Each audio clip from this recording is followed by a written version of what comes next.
Untuk mengantisipasi gejolak harga pangan ke depannya, Perumda Pasar Sewaka Dharma menjalin kerjasama dengan 8 Perumda pangan yang ada di Bali. Kedelapan Perumda tersebut ada di Buleleng, Tabanan, Negara, dan Perumda milik Pemprov Bali.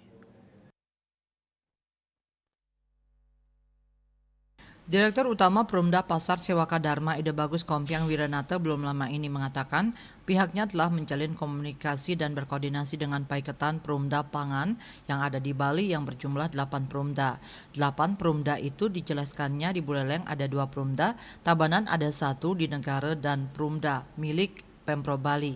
Saat ini pihaknya sedang mengidentifikasi permasalahan yang ada di masing-masing Perumda untuk dilaporkan ke Sekda. Namun untuk mengantisipasi gejolak ke depannya, pihaknya telah menjalin komunikasi dan koordinasi dengan paiketan Perumda Pangan yang ada di Bali yang berjumlah 8 Perumda. Dengan kerjasama itu, maka koordinasi pemenuhan kebutuhan bahan pangan akan lebih mudah. Dengan kerjasama 8 Perumda tersebut akan memperkuat pasokan pangan di Denpasar. Selain itu, pihaknya sedang menggarap kerjasama dengan kelompok-kelompok tani dan penyusuan di Bali agar padi yang ditanam di Denpasar tidak lari keluar. Adanya indikasi gabah dari Bali dijual keluar Bali sehingga harga beras ketika masuk kembali ke Bali menjadi lebih tinggi.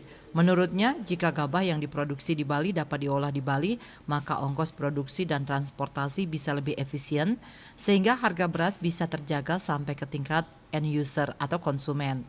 Meski produksi padi di Denpasar tidak cukup memenuhi kebutuhan masyarakat karena lahan pertanian juga berkurang, namun jika petani di Denpasar dapat diakomodir, maka akan dapat menambah stok beras untuk Bali di samping menjaga stabilitas harga.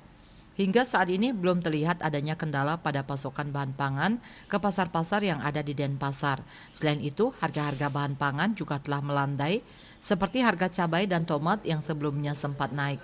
Begitu juga beras yang mana beberapa bulan lalu harga beras melambung kini sudah stabil.